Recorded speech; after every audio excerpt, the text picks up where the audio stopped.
Pakistan astrological academy और AQTV के ज़ेर एहतमाम हर साल जनवरी में एस्ट्रोलॉजी क्लासेस का एहतमाम किया जाता है।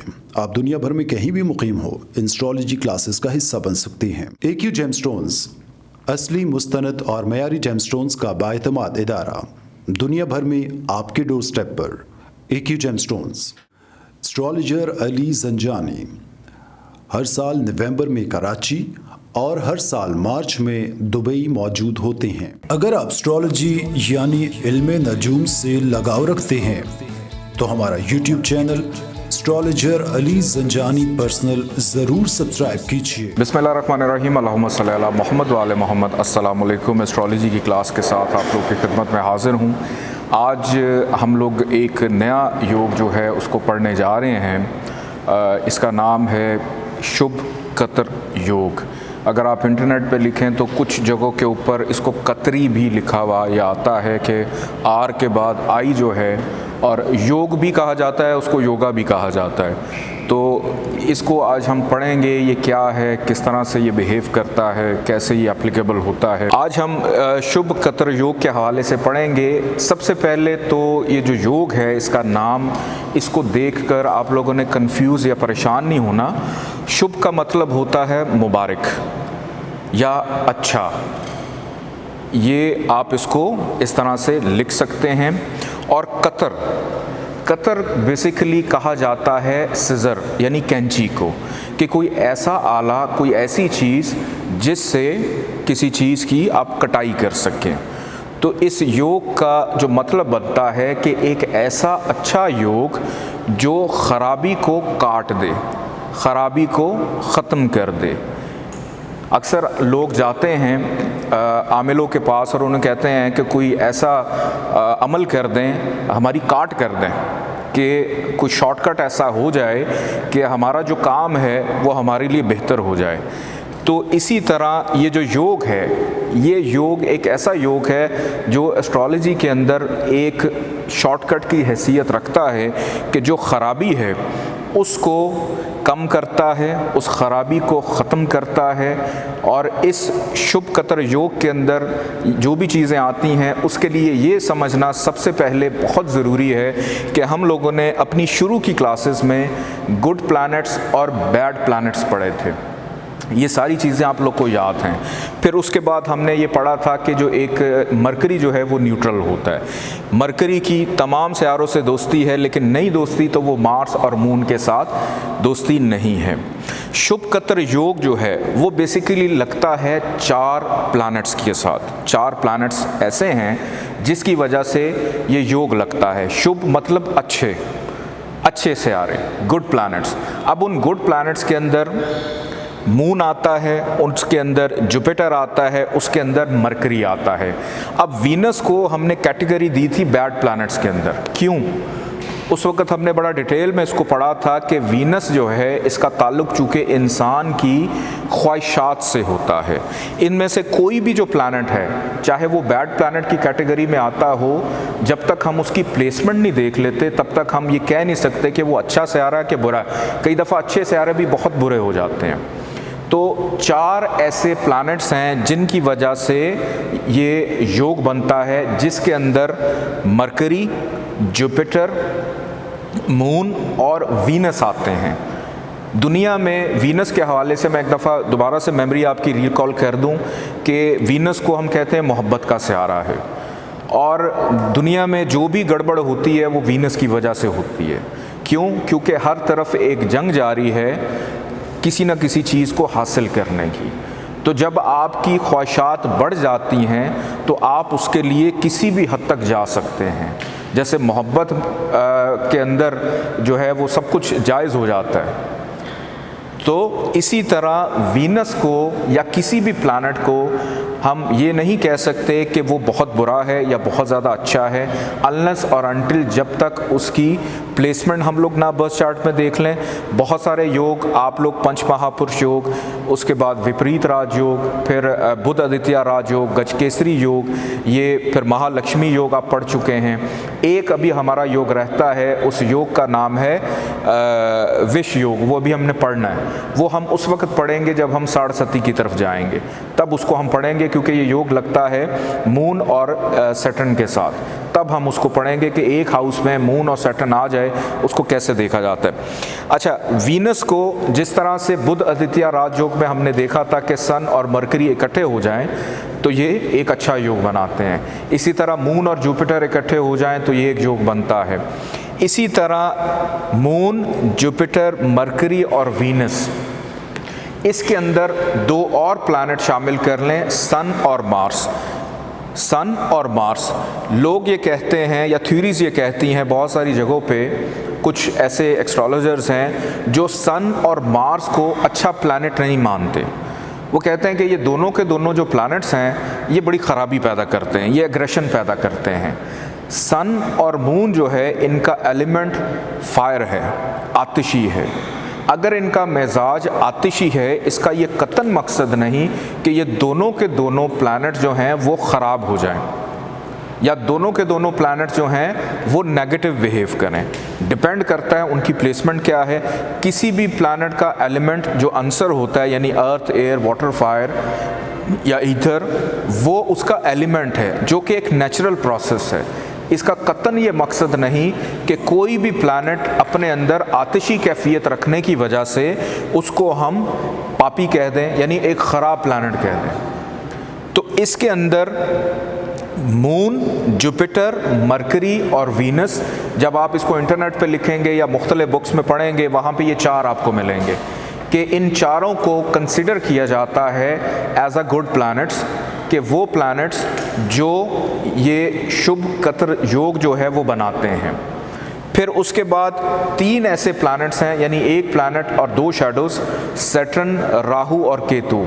इनको कहा जाता है कि ये पापी हैं, यानी ये नेगेटिव हैं, ये खराबी पैदा करते हैं। तो ये एक थ्योरी बनी हुई है इसकी। इस वक्त बोर्ड पे आप लोगों के सामने एक मिसाली जायचा मौजूद है। गुड प्लैनेट्स, बैड प्लैनेट्स आप लोग के माइंड में आ गए। अब ये जो योग है, जिन प्लैनेट से बनना है वो मैंने यहाँ पे बोर्ड पे भी लिखे हैं, मून, जुपिटर, मरकरी, वीनस, और इसके अंदर आपको सन और मार्स को भी ऐड करना है कि सन और मार्स ये एग्रेसिव प्लैनेट ज़रूर हैं लेकिन ये ख़राब नहीं होते। खराबी राहु केतु या जोहल, चूँकि गड़बड़ के जितने भी डिपार्टमेंट हैं। अच्छा, राहु केतु को क्यों पापी कहा जाता है या इनको क्यों नेगेटिव कहा जाता है? इसीलिए कहा जाता है कि जितना भी गड़बड़ चल रही है, जितनी भी खराबियां चलती हैं, उन चीज़ों को ये रूल करते हैं, सैटर्न, राहु और केतु। अब आप लोगों के सामने एक मिसाली जायचा मौजूद है एरीज असेंडेंट का, कि इसका जो फर्स्ट हाउस है वो है एरीज। एरीज असेंडेंट के अंदर आप लोग देख सकते हैं कि यहाँ पे एक सिंबल बना हुआ है राहु का, और एरीज असेंडेंट के सेकंड हाउस में मून और 12th हाउस में सन बैठा हुआ है। यानी सेंटर में एक ऐसा प्लैनेट या शैडो है जिसको हमने मेंशन किया था कि ये नेगेटिव है, और इसके अगले घर में और इसके पिछले घर में दो पॉजिटिव प्लैनेट्स मौजूद हैं। इसके लिए हमें ये नहीं देखना कि लगन के दोस्त हैं या नहीं हैं, ये हमें नहीं देखना। जैसे हमने बुध आदित्य में देखा था या गजकेसरी में ये देखा था, या हम विपरीत राज के लिए कंडीशंस देखते हैं, इसके अंदर हमने ये कंडीशंस नहीं देखनी। हमने ये देखना है कि तीन ऐसे प्लैनेट्स, सैटर्न, राहु और केतु, इसके अगले घर में और पिछले घर में अगर दो पॉजिटिव प्लैनेट्स आ जाएं तो इसको कहते हैं शुभ कतर योग। क्या कहते हैं इसको? शुभ कतर योग। कि ऐसा योग लग जाता है कि जो सेंटर में बैठा हुआ राहु है, आप किसी भी एस्ट्रोलॉजर को या आज तक जितना भी आपने पढ़ा है, आप लोग एकदम इस वक्त हिल चुके होंगे कि ये क्या हमें पढ़ा रहे हैं। कि हमारी अंडरस्टैंडिंग के मुताबिक राहु जो है वो एरीज असेंडेंट के अंदर नेगेटिव होता है। ये बिल्कुल ऐसे ही है कि अगर एक बिगड़ा हुआ बच्चा या एक बिगड़ा हुआ शख्स कुछ अरसे के लिए किसी अच्छे माहौल में या अच्छे एनवायरनमेंट में रहना शुरू कर दे तो उसके अंदर मौजूद जो ख़राबियाँ होती हैं वो आहिस्ता आहिस्ता ख़त्म होना शुरू हो जाती हैं, वो आहिस्ता आहिस्ता बेहतरी की तरफ जाना शुरू हो जाता है कि 3 प्लैनेट्स सैटर्न, राहु, केतु अगर ये 2 अच्छे सियारों के बीच में आके फंस जाए तो इसको कहते हैं शुभ कतर योग, कि एक ऐसा योग बन जाता है जो कि एक अच्छा योग होता है जो एक नेगेटिव प्लैनेट की ख़राबी को पॉजिटिव करता है। अब इस जायचे के अंदर बज़ाहिर जितना अभी तक हमने पढ़ा उसके अंदर आप लोग अपनी अंडरस्टैंडिंग के मुताबिक तो यही कहेंगे कि जब भी राहु की दशा चलेगी राहु नेगेटिव असरात देगा, लेकिन ये अगर पोजीशन बन जाए किसी भी जायचे में, ऐसा नहीं होता कि आपने किसी का भी जायचा बना दिया, किसी का आप जायचा बनाते हैं और होता ये है कि उसके जायचे में राहु ख़राब है, लेकिन उसके जायचे में जब उसका राहु का दौर शुरू होता है तो वो उस दौर के अंदर बहुत ज़्यादा अच्छी ज़िंदगी गुजारता है। क्यों? क्योंकि हो सकता है कि उसके जायचे में एक ऐसा योग बन जाए कि वो जो ख़राब सियारा था वो 2 अच्छे सियारों के बीच में फंस के रह गया, कि वो ना बाहर निकलने काबिल है ना अंदर जाने के काबिल है, कि बिल्कुल दरमियान में फंसा हुआ है, कि कोई भी गुड प्लैनेट आप लोग के सामने गुड प्लैनेट की फहरिस्त मौजूद है, उसमें हमने वीनस को भी ऐड किया है। क्यों? क्योंकि वीनस का ताल्लुक़ ख्वाहिशात, प्यार, मोहब्बत से है। तो अगर जायचे के अच्छा ये ऐसा नहीं है कि ये जो योग है वो सिर्फ असेंडेंट में ही लगेगा, जायचे के 12 घरों में से कोई भी घर हो सकता है। किसी भी घर में अगर कोई पापी सियारा यानी नेगेटिव प्लैनेट, जिसको हमने 3 सियारों को ये नाम दिया है, वो हैं ज़ुहल, राहु और केतु, कि सिर्फ ज़ुहल, राहु, केतु से ये योग बनता है। अगर ये तीनों किसी भी हाउस में, जायचे के किसी भी हाउस में मौजूद हैं और उसके आगे और पीछे 2 गुड प्लैनेट आके बैठ जाएं तो उसको कहते हैं शुभ कतर योग, यानी एक अच्छा योग बन जाता है। लेकिन ये योग एक्टिव कब होता है? ये योग एक्टिव उस वक़्त होता है कि यहाँ पर फॉर एग्ज़ाम्पल बैठा हुआ मून ये डिग्री वाइज थोड़ा सा ताकत में हो, 12th हाउस में बैठा हुआ सन ये भी डिग्री वाइज थोड़ा ताकत में हो, और फिर जो ख़राब सियारा है वो भी उनकी और इनकी डिग्री जो हैं वो तकरीबन मिलती जुलती हों, कि अगर राहु यहाँ पे 15 पे है और सन यहाँ पे 0 डिग्री पे है और मून 2 डिग्री पे है, तब ये योग एक्टिव काम नहीं करेगा अनलेस और अनटिल इनके अंदर अपनी अपनी डिग्रीज़ के मुताबिक असरात देने की ताकत मौजूद हो। अब इसी जायचे को ले लेते हैं, अब इस जायचे के अंदर जब भी राहु की दशा अंतरदशा चलेगी तो साहिब जायचा को पॉजिटिव असरात मिलेंगे। क्यों? क्योंकि अब उसके जायचे में ये योग लग चुके हैं।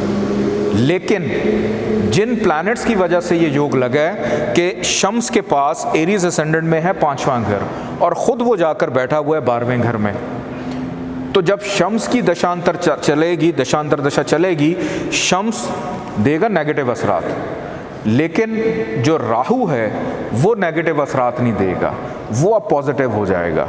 कि जब भी शम्स की दशांतर दशा चलेगी औलाद से प्रॉब्लम हो सकती है, प्यार मोहब्बत की प्रॉब्लम हो सकती है, फिर बैठा हुआ यहाँ पे अखराजात बढ़ सकते हैं, तन्हाई बढ़ सकती है, नज़र बद उसकी बढ़ सकती है। यहाँ से उसने नज़र डाली जायचे के 6ठे घर में, इस घर से रिलेटेड के बीमारी और बीमारी पे होने वाला ख़र्चा ये एक्टिव हो सकता है। लेकिन ये जो राहु है ना ये पॉजिटिव बिहेव करता रहेगा। अब इसी जायचे के अंदर मून जो है उसके पास है जायचे का 4था घर। अब मून जो है इस असेंडेंट के लिए फ्रेंडली है और बैठा हुआ है शर्फ में। हो सकता है कि यहाँ पे सन ना हो, यहाँ पे मार्स आ जाए, तब भी ये योग एक्टिव होगा। यहाँ पे इन चारों में से कोई और आ जाए, या इधर आ जाए या इधर आ जाए, तो ये योग एक्टिव रहेगा, ये योग काम करेगा। अब इस योग के अंदर ये समझना बहुत ज़्यादा ज़रूरी है कि आपने किसी भी जो नेगेटिव प्लैनेट है, ख़ास तौर पे राहु और केतु, अब राहु के साथ मंसूब है एक स्टोन, उसको कहते हैं गाव मैद, कुछ लोग इसको गाव मैदिक भी कहते हैं। और केतु के साथ जो स्टोन मंसूब है वो है कैट आई। कैट आई केतु के साथ मंसूब है। तो केतु, राहु और केतु जायचे में किसी भी घर में हो, किसी भी जगह पे हो, जब तक कोई एक्सपर्ट ओपिनियन ना हो, राहु केतु का किसी भी सूरत स्टोन नहीं पहना जाता। क्यों? क्योंकि वो अंधेरा है, शैडोज़ हैं, वो उस अंधेरे को मज़ीद एक्टिव कर देते हैं। प्लेसमेंट देखना बहुत ज़्यादा ज़रूरी है। अब अगर हम सन की बात करें या इधर बैठा हुआ मार्स की बात करें कि कोई भी प्लैनेट जिसको हम गुड प्लैनेट कहते हैं वो अगर आकर बैठ जाता है जायचे के 12वें घर में, वो अपने ओन के ऊपर ख़राबियाँ देगा। लेकिन वो चूँकि गुड प्लैनेट्स की सीरीज़ में से आया है और उसके आगे भी अगर राहु के आगे या केतु के आगे या ज़ुहल के आगे कोई भी अच्छा सियारा बैठा है तो वो दो अच्छे सियारों के बीच में फंस कर पॉजिटिव असरात देना शुरू हो जाएगा। इस चीज़ को थोड़ा सा आप लोगों ने समझना है। आप लोगों के पास ये लेक्चर जो है रिकॉर्डेड है, आप इसको रिपीट करके देखें, इतना मुश्किल नहीं है, आसान सी बात है। दो अच्छे लोगों के बीच में एक बुरा आदमी आ जाए तो वो बुराई नहीं करेगा, क्योंकि पता है उसको कि मुझे इधर से भी पड़ेगी उधर से भी पड़ेगी। तो यही इस सिंपल से इस योग की डेफिनेशन है कि गुड प्लैनेट्स जिसके अंदर कोई भी ख़राब नेगेटिव प्लैनेट जिसमें ज़ुहल, राहु और केतु आ जाए। राहु केतु को चूँकि अभी हम सीख रहे हैं तो मैं इनको प्लैनेट्स ही कह रहा हूँ, लेकिन आप लोगों को पता होना चाहिए कि ये दोनों शैडोज़ हैं। तो इन तीनों की जो ख़राबी है उसको पॉजिटिविटी के अंदर कन्वर्ट करना शुरू कर देगा। और इस योग के लिए जायचे कि किसी भी घर में ये वारदात किसी भी घर में हो सकती है, उसके लिए कोई भी असेंडेंट हो सकता है, कोई भी हाउस हो सकता है, कोई भी चीज़ हो सकती है। बहुत शुक्रिया, अल्लाह हाफ़िज़।